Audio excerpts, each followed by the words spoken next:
오늘은 디모데의 믿음은 어디서부터 왔는지, 이 디모데의 믿음은 어디서부터 왔는지 공부하는 시간을 갖기를 원해요. 디모데 후서를 사도 바울이 쓸 때 그는 로마 감옥에 갇혀 있을 때예요. 그리고 죽음을 바라보고 있는 상황이었습니다.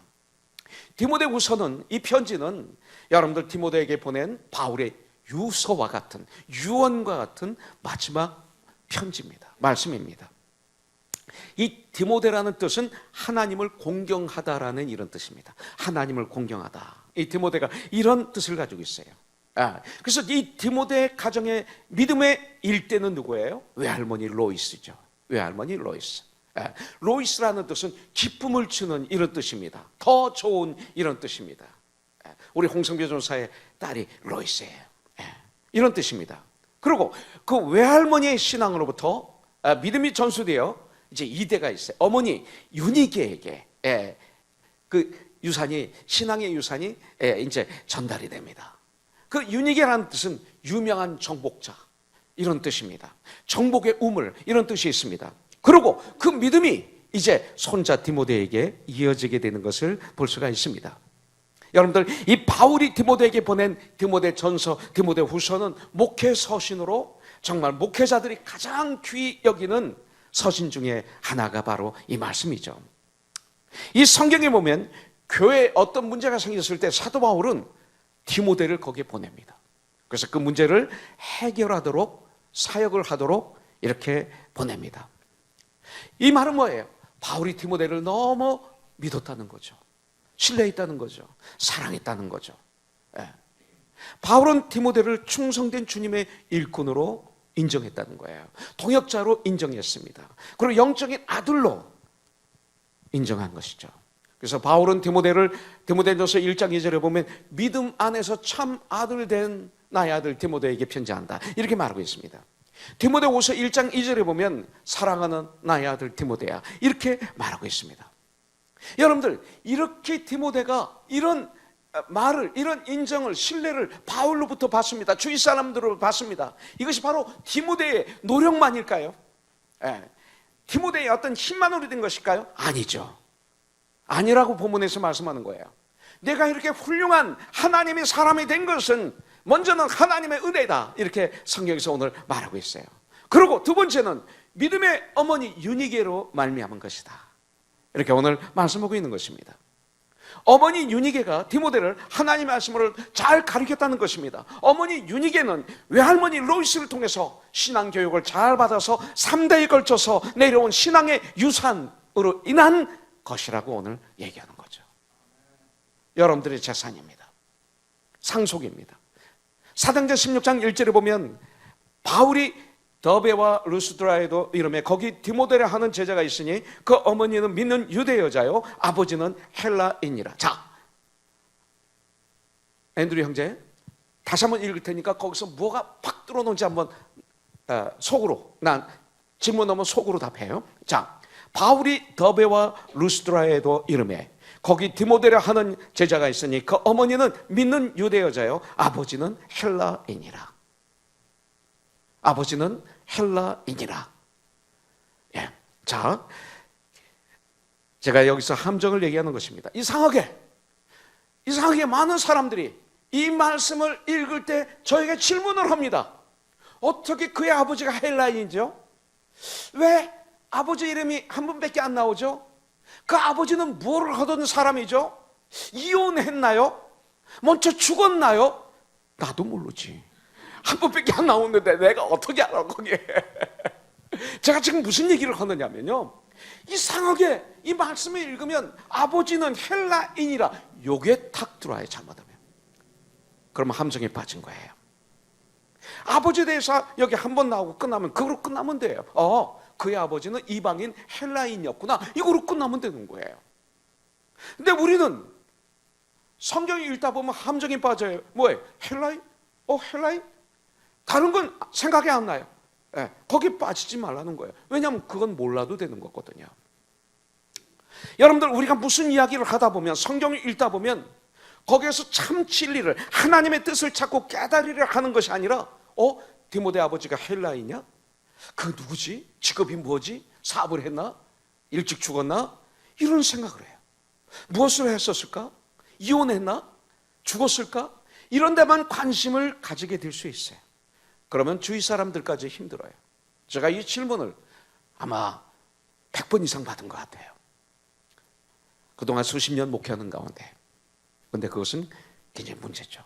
그렇게 할 때 주님이 말씀하시려는 참 뜻을 꼭 알아야 되는 것을 놓치는 경우가 너무나 많죠. 이 말씀을 주실 때 거기서 주시려고 하는 메시지가 있는 거예요. 메시지를 잃어버리게 되는 거죠. 여기서 주님이 말씀하시기를 원하시는 것은 뭐예요? 디모데예요. 어머니 유니게예요. 어머니 유니게는 아들 디모데를 믿음으로 잘 양육했다. 이것을 알려주시길 원하는 거예요. 네. 신앙으로 아들을 잘 양육했어요. 하나님을 잘 경외하도록 양육한 거예요. 말씀대로 양육이 되어 성장한 하나님의 사람이 바로 또 디모데예요. 이것을 알기를 원하시는 거죠. 그런데 헬라인 아버지의 함정에 빠져서 허우적거리면 끝나는 거죠. 어머니 믿음으로 자녀를 양육한 열매들이 성경에 너무나 많이 나와요. 사무엘의 어머니, 사무엘 선지자의 어머니 하나, 침례 요한의 어머니 엘리사, 모세의 어머니, 인류 역사에, 기독교 역사에 큰 일을 한 분들은 다 어머니의 영향을 받은 것을 성경을 통해서 우리는 볼 수가 있어요. 존 웨슬레도 마찬가지입니다. 존 웨슬레는요, 극한 가난한 집안에서 태어났어요. 존 웨슬레 어머니가 19명을 남매를 낳았어요. 19명. 그렇게 가난했을 때 19명을 낳은 거예요. 그 가난한 집에서 그 아들들을, 그럼에도 불구하고 그 어머니는 믿음으로 잘 키워서 세계적인 인물이 2명이 나와요. 존 웨슬레, 찰스 웨슬레. 이 2명이나 나옵니다. 감리교의 창시자가 되는 거죠. 에브라임 링컨도 마찬가지입니다. 얼마나 가난했어요. 학교도 못 갔어요. 그런 집안이었어요. 그런데 어머니의 믿음의 유산을 받아서 에브라임 링컨도 그렇게 귀하게 사용을 받았던 거예요. 돈만이 다가 아니에요. 돈만이 다가 아니에요. 여러분들, 성경을 보고 역사를 보면 어머니예요. 어머니. 락펠러도 마찬가지예요. 락펠러가 사업을 할 때 얼마나 공격을 많이 받았어요. 얼마나 나쁜 짓 많이 했어요. 그런데 왜 어느 날 하나님의 시간에 하나님의 장소에서 그가 회개하고 정말 우리의 올해의 그 띠임 요엘서 2장 12절 말씀 그대로, 13절 말씀 그대로 옷을 찢지 않고 마음을 찢고 너희 하나님 여호와께로 록펠러가 왜 돌아왔어요? 그래서 그 남은 삶을 왜 그렇게 고귀한 삶을 살았을까요? 어머니였어요. 어머니. 여러분들, 어려서부터 8살 때부터 록펠러에게 어머니는 하나님께 드리는 훈련을 시켰대요. 온전한 10의 1조. 이게 굉장히 중요해요. 제가 이 설교를 잘 안 하는데 온전한 10의 1조는 너무나 중요해요. 이게 믿음의 척도예요. 하나님의 명령이에요. 주님의 일을 그거 가지고 하는 거죠. 우리는 하나님 그 돈을 쓰시는 거죠. 하나님이 것이지만 이걸 가르친 거예요. 그래서 그가 교회를 많이 세웠어요. 대학교, 시카고 대학도 록펠러가 세운 거죠. 굉장히 많은 걸 세웠어요. 나중에 너는 하나님을 아버지로 믿어라. 너의 아버지는 하나님이시다 라는 걸 가르쳤어요. 주의 종을 존경하라고 가르쳤어요. 이 얘기는 여러분들이 저를 존경하라고 하기 위해서 하는 거 아니에요. 왜 그럴까요? 주님의 종을 존경하지 않으면 그가 전하는 말씀을 받을 수가 없어요. 여러분들이 저를 존경하지 않으면 지금 제가 전하는 말씀, 이 하나님의 말씀을 여러분들이 못 받아요. 저를 무시하면 말씀도 무시해요. 저에게 시험 들면 말씀이 튕겨요. 그러면 여러분들 손해죠. 그래서 갈라디아서 6장 9절에 보면 너를 가르치는 자를 배나 존경하라. 이 얘기는 너를 위해라 이 소리예요. 목사가 하나님 말씀을 전하는데 그 목사를 존중하고 존경하고 사랑하지 않으면 그 하나님의 말씀이 나에게 안 들리는 거예요. 나를 위해서 그렇게 되는 거예요. 이걸 가르친 거예요. 잘못하면 너무 성도들이 목사를 존경하면 목사가 타락해요. 잘못하면. 그건 목사의 문제죠. 그럴 때 정말 무릎을 꿇고 기도하고 감사하고 회개하고 더 겸손해야 되겠죠. 그러나 여러분들은 주 안에서 저를 존경해야 돼요. 그래야 여러분들이 성장하기 때문에 그런 거예요. 이걸 가르친 거예요. 예배 시간에 앞자리에 앉아라, 이걸 가르쳤어요. 그래서 오늘부터 성가대가 앞자리에 앉는 거예요. 이 시대의 락펠러가 되게 하기 위해서 예배 시간에 앞자리에 앉는 거 굉장히 중요해요. 그 다음에 이걸 기가 막히도록, 기가 멍멍하도록 8살 때부터 계속 외쳤는데 안 들어왔어, 락펠러가. 근데 어느 날 어머님이 외쳤던 그 말씀이 들렸어요. 어느 날 들렸어요. 그러면서 옷을 찢지 않고 이제 마음을 찢고 울며 콧물 흘며 탕자처럼, 돌아온 탕자처럼 주님께 돌아와서 그런 위대한 일을 한 거죠. 어머니였어요. 어머니. 어머니는 천국 가고도 역사해요. 이게 어머니의 사랑이에요. 아침에는 성경을 읽고, 오직 예수 그리스도. 우리 알잖아요. 다른 거 다 해봤잖아요. 오직 예수님이시죠. 주 예수 그리스도로 나를 무장하여 나를 이기고 세상을 이겨야 돼요. 저는 이 세상에서 가장 힘든 전쟁이 제가 저와 싸울 때예요. 제가 저와 싸울 때 누가 나를 도와줘야죠? 우리 주님이 도와주시거든. 그래서 나를 이길 수가 있어요. 그러면 세상을 이기는 거예요. 나를 이긴 사람만 세상을 이겨요. 나한테 매일 치는 사람이, 믿음 생활을 제대로 못하는 사람이 어떻게 세상을 변화시켜요? 어떻게 세상을 이깁니까? 우리 예수 믿는 우리들이 이 시대를 준비하고 미래를 준비하고 인류에게 큰 공헌하는 저와 여러분들이 되기를 주님의 이름으로 축복합니다. 그렇기 때문에 믿음보다 더 큰 일이 없어요. 예수 믿는 믿음으로 바로 서는 것보다 더 귀한 것은 이 땅에 없어요. 주 예수보다 더 귀한 것은 없는 거예요. 예수 잘 믿는 걸 배워야 돼요. 우리가 배워도 바른 신앙을 배워야 돼요. 올바른 신앙. 열심히 있는데 잘못된 신앙이면 얼마나 불쌍합니까? 오늘 우리나라의 교회도 얼마나 많아요. 교회 나가는 분들이 얼마나 많이 있어요. 그런데 진정 그리스도인들은 많지 않은 건 사실 아닙니까? 주님이 2000년 전에 말씀하셨어요. 내가 말세에 믿는 자를 보겠느냐 말씀하셨거든요. 여러분들은 가장 귀한 재산, 그래서 그 재산을 여러분들의 후손에게, 여러분들이 자녀에게 줄 수 있는 유산, 그것은 뭘까요? 가장 귀한 유산. 예수님을 영접한 이후, 나의 주인으로 구원자로 영접한 이후 외할머니 로이스와 디모데 어머니 유니게는 바울과 주 안에서 아주 특별한 가까운 사이였음을 알 수가 있어요. 예수를 정말 영접하면 가정은 이렇게 바뀌어요. 예수 모르면 가정이 얼마나 아파요. 그렇잖아요. 아까 동환 형제가 중요한 얘기했어요. 떠나지만 같은 큐티를 가지고 매일 하면 어느 날인가 여기 왔을 때 서먹서먹하지 않을 것입니다. 여러분들의 가정이 바로 이것이 문제가 아니겠습니까? 여러분들 디모데후서 1장 5절에 보면 이는 내 속에 거짓이 없는 믿음이 있음을 생각함이라. 이 믿음은 먼저 내 외조모 로이스와 내 어머니 유니게 속에 있더니 내 속에도 있는 줄을 확신하노라 그랬어요. 여러분들 1장 3절에 보면 내가 밤낮 간구하는 가운데 쉬지 않고 너를 생각하여 청결한 양심으로 조상적부터 섬겨오는 하나님께 감사한다. 바울이 이렇게 말하고 있어요. 바울이 지금 이렇게 말하는 것은 뭡니까? 바울이 외할머니 로이스와 어머니 유니게, 그리고 디모데를 정확하게 알기 때문에 이렇게 얘기하지 않겠습니까? 여러분들 청결한 양심으로 조상적부터 섬겨오는 하나님께 감사하는 마음을 외손자인 아들인 디모데와 다른 사람에게 어머니와 외할머니는 보여주며 살았던 것이에요. 바울이 인정하는 거예요. 외할머니는, 어머니는 청결한 양심으로 조상적부터 섬겨오는 하나님께 감사하는 믿음을 가지고 있었고, 그것을 외손자에게 보여줬고, 어머니는 아들에게 보여주는 삶을 살았고, 주에 보여주는 삶을 살았다는 것입니다. 예수를 믿는 그 믿음이 바로 그들의 삶이었던 것을 볼 수가 있어요. 그래서 바울은 디모데의 믿음을 거짓이 없는 믿음이라고 얘기하고 있어요. 이것처럼 귀한 말이 없어요. 이 같은 거짓이 없는 믿음을 가진 디모데의 믿음으로 인하여 바울은 기쁨이 넘치고 있음을 바울이 이 디모데후서에서 표현하고 있어요. 바울의 기쁨은 바로 이거였습니다.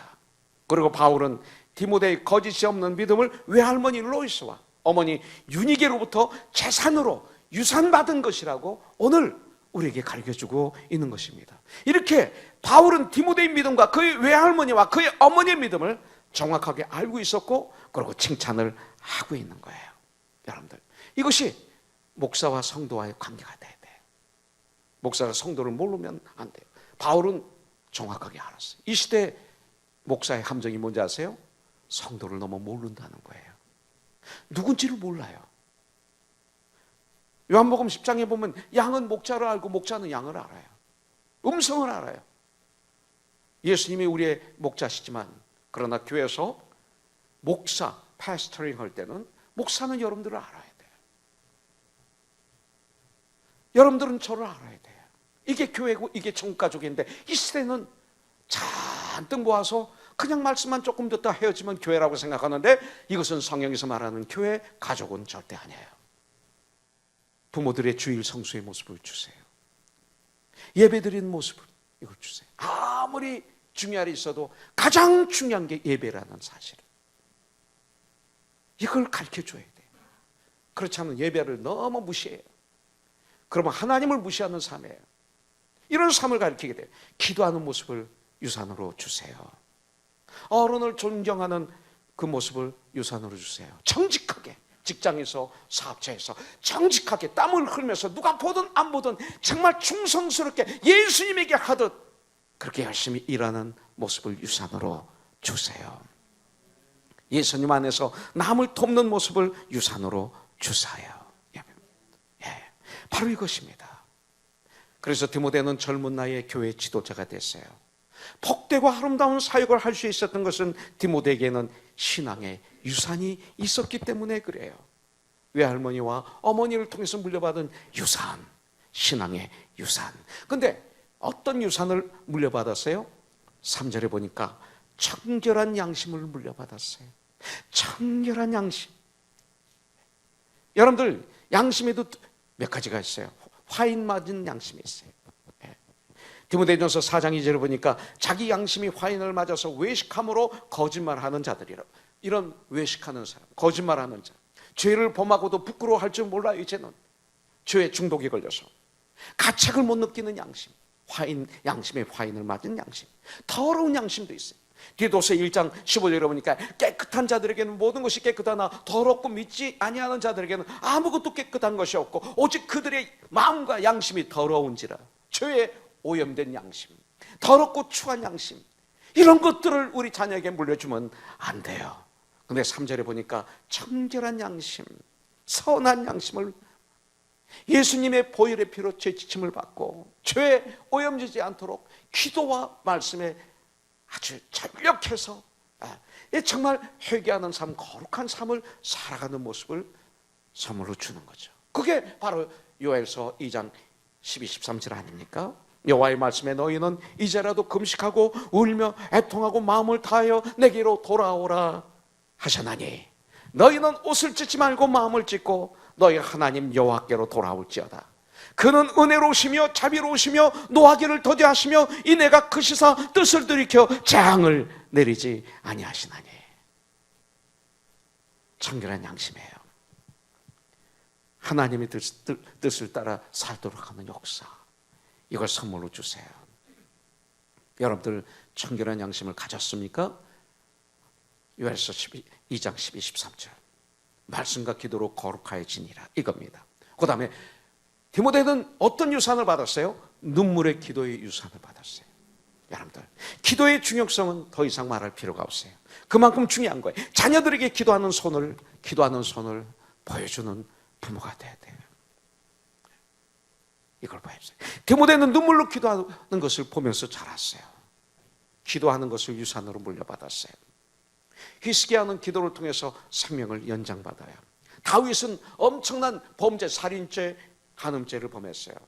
엄청난 죄악 중에 심판해서 죽을 수밖에 없었던 그가 눈물 콧물을 흘리면서 주님께 돌아와 참 주님께 돌아오는 회개함으로 말미암아, 기도함으로 말미암아 용서함을 받아요. 로이스와 유닉의 눈물로 하나님께 기도하는 부모였어요. 바울의 눈물의 기도를 디모데는 보면서 성장했어요. 여러분들, 무엇보다도 자녀들에게 기도하는 법을 가르쳐 주세요. 여러분들, 기도하는 행복을 보여줘야 됩니다. 일생을 기도하는 삶을 살아가도록 기도하는 것을 물려주시기를 주님의 이름으로 축복합니다. 디모데전서 4장 5절에 보면 하나님의 말씀과 기도로 너는 거룩하여 지니라. 내 생각으로 말하고 내 경험으로 내 지식으로 내 능력으로 모든 걸 하고 생각하고 말하고 결정하면 그거는 더러운 거죠. 근데 말씀을 통해서 내 생각을 어저스트 하고, 말씀을 통해서 이 말을 어저스트 하고, 생각을 어저스트 하고, 결정을 어저스트 하며 주님께 기도하면서, 그러면서 한 발 한 발 걸어가는 삶을 거룩한 삶이라고 성경은 말하고 있어요. 거짓 없는 믿음을 그는 선물로 받았어요. 디모데 후서 1장 7절을 보니까 하나님이 우리에게 주신 것은 두려워하는 마음이 아니요 오직 능력과 사랑과 절제하는 마음이라고 그랬어요. 오늘날 우리 가정에게도 위기가 많아요. 아까도 말씀드렸지만 이 시대 돌아가는 것을 보면 하루가 다르게 우리가 악을 향해서 막 달려가는 것 같아요. 이제 세상은 음악을 통해서, 체육을 통해서, 그리고 영화를 통해서, 드라마를 통해서, 심지어 학교 교육을 통해서 우리들의 자녀들의 생각을, 그리고 정신을, 미래를 도둑질하고 있어요. 그거 아셔야 돼요. 오직 교회만이 소망이 있어요. 이거 하셔야 돼요. 다른 데 소망이 없어요. 정말이에요, 여러분들. 도둑질하고 있어요. 도둑질하고 있어요. 아주 무섭게 깨어 있어야 돼요, 우리가. 여러분들, 사람은 사람을 바로잡을 수 없어요. 아내가 남편을 어떻게 해요? 남편이 아내를 어떻게 바로잡아요? 여러분들, 모든 사람은 하나님께 속해 있기 때문에 하나님이 우리의 아버지심을 발견하기 전에는, 하나님이 나의 아버지심을 믿기 전에는, 예수님을 진정 나의 주인으로, 나의 구원자로 그 믿고 모셔드리기 전에는 인간들의 병들, 그 정신적인 병들, 영적인 병들, 삶의 병들을 누구도 고칠 수 없어요. 오직 예수만이 가능합니다. 예수의 이름으로. 바른 신앙을 가르치세요. 마태복음 16장 16절 보면 너희들은 나를 누구라고 믿느냐? 주는 그리스도요 살아계신 하나님의 아들이십니다. 아까 나탈리, 또 조이, 시아, 거기서 그렇게 신앙을 고백하잖아요. 바른 신앙, 예수 그리스도만이 하나님의 아들이시고 구원자이십니다. 정확하게 고백하잖아요. 나탈리는 VBS 여름 성경학교 때 예수를 영접했다고 했어요. 여름 성경학교가 이렇게 중요해요. 조인가요? 시안가요? 수련회에서 예수를 영접했다고 그랬어요. 얼마나 감사하죠. 네. 바른 신앙은 마귀가 이기지 못해요. 그러나 잘못된 신앙은 마귀가 우리를 가지고 놀고 초롱하는 것입니다. 무엇이든지 그렇습니다. 바른 길을 걸어가면 든든합니다. 그러나 바른 길을 살아가면 아무 문제가 없습니다. 여러분들, 되는 대로 살아가면 모두가 웃고, 그러고 우리는 승리할 수가 없습니다. 여러분들, 잠언서 1장 7절에 보면 여호와를 경외하는 것이 지식의 근본이거늘, 지식의 출발이거늘 미련한 자는 지혜와 훈계를 멸시하느니라. 하나님의 말씀을 멸시하느니라. 바른 신앙을 가지고 있을 때 여러분들, 이것은 지식의 근본이 되고 힘이 되고 능력이 되는 거죠. 오늘 앤드류 형제가 말씀을 잘 들어줘서 고마워요. 항상 잘 듣지만 오늘은 더 잘 듣네. 보니까 이게 느끼게 돼. 여기 있으면 보여요. 자는 사람이 보이고, 스마트폰 보는 게 보이고, 다른 생각하는 게 보이고, 다른 생각할 때 그 얼굴은 멍해요. 다 보여요. 그러고 보면 이렇게 잘 이게 듣는 거예요. F24 듣고 있는 거예요. 다른 생각하는 분은 보는데 눈이 멍청해. 그러면 왜 질랄라? 그럼 답답해. 답답해. 너무 아파요, 마음에. 이건 저를 위해서 오는 게 아닌데, 그죠? 아파요. 바른 교회관을 심어주십시오, 여러분들. 그래서 이 세상에서 가장 부러운 가정은, 돈 많으면 좋겠죠. 권력 있는 가정 좋겠죠. 그러나 그거보다는 예수님을 제일 우선순위로 모시고 부모를 공경하고 형제 우애가 넘치는 가운데 화목하게 살아가는 가정이 가장 아름다운 가정이에요. 그러나 예수님 때문에 전쟁해야 될 때가 있어요. 그것도 아름다운 가정이에요. 예수님 때문에 때때로 가끔 엄청난 전쟁을 해야 될 때가 있어요. 아름다운 가정이에요. 디모데전서에서 말했죠. 형제 교회에서 죄를 졌을 때 모든 사람의 보는 앞에서 심히 책망해서 다시는 그 죄를 짓지 않게 하고 주의로 경성하게 하라. 그러나 또 그 다음에 보니까 형제의 죄에 간섭하지 말라. 죄 짓지 말라. 이런 건 간섭하면 안 돼요. 가정에 전쟁이 있어요. 영적인 전쟁. 겉만 보면 잘못하면 위험해요. 그 안에 엄청난 성경에 근거한 영적인 전쟁이 있을 때 그 전쟁을 하는 거예요. 사람들에게 잘 보이기 위해서 그런 척하고 아름다운 척하고 이것이 강조한 거지. 이 전쟁이 굉장히 중요해요. 이런 전쟁을 우리가 하면서 승리하는 삶을 우리가 살아야 돼요. 8절에 보니까 그러므로 너는 내가 우리 주를 증언함과 또는 주를 위하여 갇힌 자 된 나를 부끄러워하지 말고 오직 하나님의 능력을 따라 복음과 함께 고난을 받으라. 이거예요. 복음으로 고난을 받으세요. 죄로 고난받지 마세요. 복음으로, 예수님으로. 주님을 하다가 받는 고난 좋아요. 베드로전서 4장 16절에 보니까 내가 그리스도인으로서 고난을 받을 때 부끄러워하지 말고 오히려 하나님께 영광을 올려드려라. 얼마나 귀한지 몰라요. 이런 고난, 죄를 져서 나오는 고난이 있을 때는 빨리 주님께 돌아오시고 회개하시고, 주님의 복음으로 인해서 당하는 고난이 있을 때는 하나님께 영광을 올려드리는 우리가 되시고, 유니스처럼, 유니게처럼, 로이스처럼 이 시대의 우리 디모데를 말씀으로 바로 세우는 이런 놀라운 전쟁에서 주님의 이름으로 승리하시기를 간절히 축원합니다.